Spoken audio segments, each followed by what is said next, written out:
Hello friends, हम लोग फेरी queen फिर से शुरू कर रहे हैं। 28 पैराग्राफ हमने कंप्लीट कर लिया था। अब 29 स्टैंजा शुरू करने से पहले हम लोग एक कैरेक्टर को जान लेते हैं, क्योंकि अब हमारा जो विलन है वो आ गया है और उसका नाम है आर्कीमेगो। और वो रिप्रेजेंट कर रहा है हिपोक्रेसी को, दिखावट को, बनावट को। और वो पोप को रिप्रेजेंट कर रहा है, रोमन कैथोलिक रिलीजन को रिप्रेजेंट कर रहा है, क्योंकि स्पेंसर का जो पॉइंट ऑफ व्यू है वो फ्रॉम एंग्लिकल पॉइंट ऑफ व्यू है, प्रोटेस्टेंट पॉइंट ऑफ व्यू से, जिसमें कि पोप जो है एक विलन है और कैथोलिक रिलीजन जो है वो भी विलन है। आर्कीमेगो जैसे नाम सजेस्ट करता है, आर्किटेक्ट जो होता है वो कुछ चीज़ बनाता है, तो ऐसी आर्कीमेगो भी है। आर्कीमेगो जो बनाता है वो फॉल्स इमेजेस बनाता है। इमेज तो बनाता है पर वो फॉल्स बनाता है। तो एक फॉल्स विजन दिखाता है, एक डिसेप्टिव इमेज दिखाता है। तो फॉल्सहुड एसोसिएटेड है आर्कीमेगो के साथ, डिसेप्शन एसोसिएटेड है। वो एक आर्क मैजिशियन है। आर्कीमेगो एक आर्क मैजिशियन है। उसका ऑब्जेक्टिव है to turn faithful away from the path. So जो फेथफुल हैं, जो प्रोटेस्टेंट हैं, उनको हटाना और उनको कैथोलिक रिलीजन की तरफ लेके जाना, ठीक है। या फिर जो हमारा रेड क्रॉस नाइट है वो जो अपने मिशन में जा रहा है उससे उस मिशन से भटकाना, ये ऑब्जेक्टिव है आर्कीमेगो का। और वो अपेयर करेगा टू बी समवन ट्रस्टवर्दी, जिस पे भरोसा किया जा सकता है। अभी हम देखेंगे जैसे ही वो मिलेगा तो एक सेंट के रूप में होगा, जो रेड क्रॉस नाइट और उनाव को अपने घर पे रात के लिए रुकने के लिए, ठहरने के लिए कहेगा और लेके जाएगा। तो वो एक विश्वास पात्र की तरह दिखता है, लेकिन सिर्फ दिखता है, अंदर से है वो एक कपटी इंसान, एक फॉल्स है, डिसेप्टिव इंसान है, जस्ट लाइक पोप की तरह और just like Roman Catholic religion की तरह।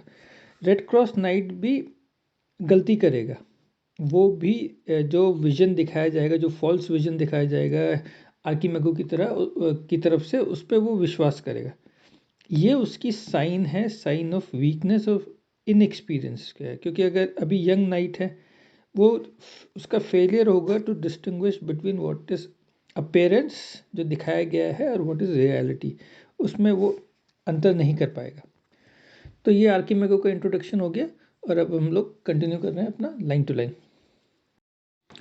Eight length they chanced to meet upon the way an aged sire in long black weeds clad. So अब वो चल रहे हैं एक नए एडवेंचर के लिए, और दोनों का ऊना है और रेड क्रॉस नाइट है। और एट लेंथ, अब कुछ दूर जाने के बाद, कुछ टाइम बाद, दे चांस्ड, ऐसा एक मौका लगा उन्हें कि they met upon the way, रास्ते में, एन एज्ड सायर, यहाँ पे एक ओल्ड मैन जो था वो उनको मिला, इन लॉन्ग ब्लैक बीड्स क्लैड। और वो क्लैड मतलब उसने पहने हुए थे एक लॉन्ग ब्लैक कलर के कपड़े पहने हुए थे। Black is a sign of mourning. Mourning का मतलब दुख, दुख प्रकट करने का साइन होता है, और एक सिंप्लिसिटी भी है। His feet all bare, his beard all hoary grey। और उसके जो फीट थे, बेयर थे, उसने चप्पल वगैरह या जूते नहीं पहने हुए थे पैर में। हिज बेयर्ड ऑल होरी ग्रे का मतलब उसकी बेयर्ड जो थी, दाढ़ी जो थी, वो ग्रे कलर की थी। का मतलब ये है कि वो बूढ़ा व्यक्ति था। And by his belt he, his book he hanging had. और उसकी जो बेल्ट थी, बेल्ट में बुक लगी हुई थी, बाइबल होगी। वो हैंगिंग हैड, तो हमेशा वो बाइबल पढ़ता रहता होगा, यानी वो बहुत ही रिलीजियस मैन है। Sober he seemed and very sagely sad. और ऐसा लग रहा था कि वो एक सोबर आदमी, एक सीरियस आदमी है, और वो थोड़ा सेजली सैड भी है। And to the ground his eyes were lowly bent.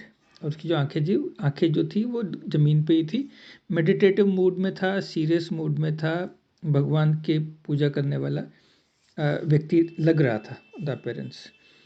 Simple in shoe and word of malice bad. वो सिंपल व्यक्ति है, and word of malice bad. Malice का मतलब होता है इल विल, किसी दूसरे के प्रति भावना रखने वाला। इसमें वो वॉइड था, उसके मन में किसी के प्रति भी कोई नफरत वगैरह कुछ नहीं थी।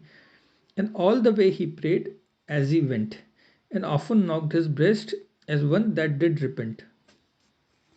और जैसे जैसे वो जा रहा था, जो वो प्रे करता हुआ जा रहा था, एंड अपनी छाती को भी कई बार पीट रहा था, as one that did repent. उसने शायद कोई पहले गलती करी हो, तो उसके लिए वो रिपेंट करता हुआ जा रहा था, अपनी छाती को पीटते हुए।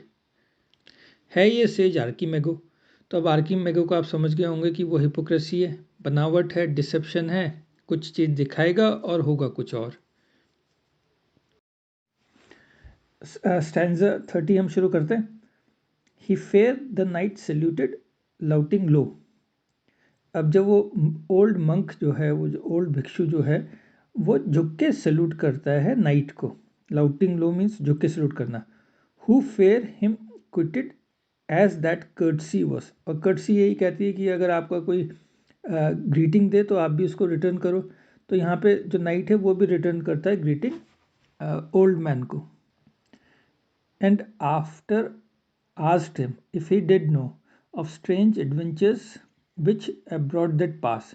और ग्रीटिंग करने के बाद फिर जो नाइट है वो पूछता है ओल्ड मैन से कि क्या उसे पता है किसी स्ट्रेंज एडवेंचर्स का जो यहाँ पे इस इलाके में जो चल रहा हो, कोई इस तरीके का स्ट्रेंज एडवेंचर है। क्योंकि हमारा जो नाइट है वो नाइट इरैंड है, वो ऑन द मूव है टू फाइंड एडवेंचर्स। और पर्टिकुलरली जो ऊना है, ऊना के पेरेंट्स को भी छुड़ाना है ड्रैगन से। तो इस तरीके के एडवेंचर्स को वो ढूंढ रहा है। As my dear son, quoth he, how should alas।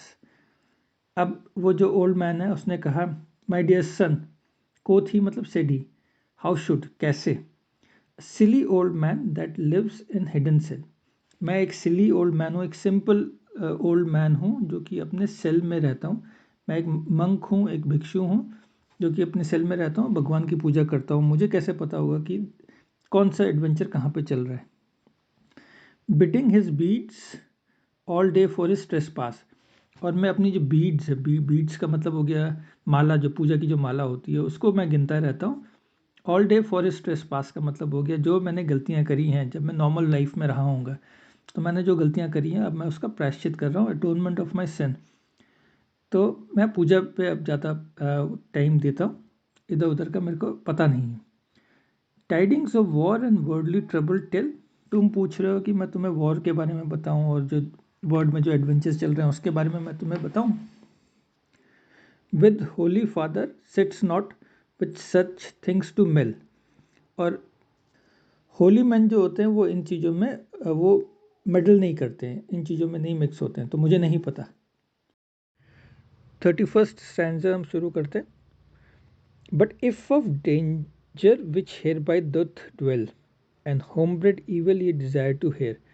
तो जो ओल्ड मंक है वो कंटिन्यू करता है, जो ओल्ड मैन है वो कंटिन्यू करता है। वो कहता है कि भाई मुझे वर्डली जो वॉर्स हैं या वर्डली ट्रबल्स उनके बारे में तो नहीं पता कुछ, but if of dangers which hereby डोंट ट्वेल। लेकिन जो यहाँ नियर बाई के जो डेंजर्स हैं, जो आसपास जो रहते हैं, जो डेंजर्स हैं, जो होम ब्रेड हैं, and homebred evil he desire to hear, उसके बारे में अगर तुम पता करना चाहते हो। Of a strange man I can you tiding tell. तो एक स्ट्रेंज मैन है, ईविल मैन है, उसके बारे में मैं तुम्हें बता सकता हूँ। That wastest all this country far and near. और उसने यहाँ जो आसपास की जो कंट्री है उसको उसने बिल्कुल वेस्ट करके रख दिया। Of such said he, I chiefly do inquire, and shall you well reward to shew the place। तो नाइट अब कहता है कि हाँ इसी के बारे में मैं चीफली पता करना चाह रहा हूँ, क्योंकि हो सकता है ये वही ड्रैगन हो जिसकी खोज में वो निकला है। And I shall reward, you will be doing me a great favour, अगर आप मेरे को वो जगह दिखाते हो जहाँ पे वो रहता है। In which that wicked way his days doth wear. जो अपने दिन जहाँ पे गुजारता है वो जगह अगर तुम मुझे दिखा दो, आप मुझे दिखा दो, तो बड़ा फेवर करोगे। For to all knights it is foul disgrace that such a cursed creature lives so long a space। So सारे नाइटहुड के लिए एक बड़े डिस्ग्रेस की बात है कि अगर इस तरीके का क्रीचर जो कि ट्रबल यहाँ पे लोगों को दे रहा है, जो कि हेल्पलेस पीपल को, वुमन को, उनको परेशान कर रहा है, अगर ये इविल कैरेक्टर अभी भी यहाँ पे है, जिंदा है, तो ये हम लोगों के लिए नाइटहुड के लिए बड़े डिस्ग्रेस की बात है। तो आप मुझे वो जगह बताओ ताकि मैं इसका सोल्यूशन कर सकूँ। अब हमारे ये रेड क्रॉस नाइट को मिशन भी मिला हुआ है किंग ग्लोरियाना की तरफ से डेविल को ख़त्म करने का, ड्रैगन को, और एट द सेम टाइम उसको एडवेंचर भी ढूंढना है। तो उसको अब लगता है कि एक एडवेंचर और मिल गया है। तो हमारा आज का वीडियो ख़त्म होता है। अब हम अगला स्टैंजा अगले वीडियो में करेंगे। Thank you.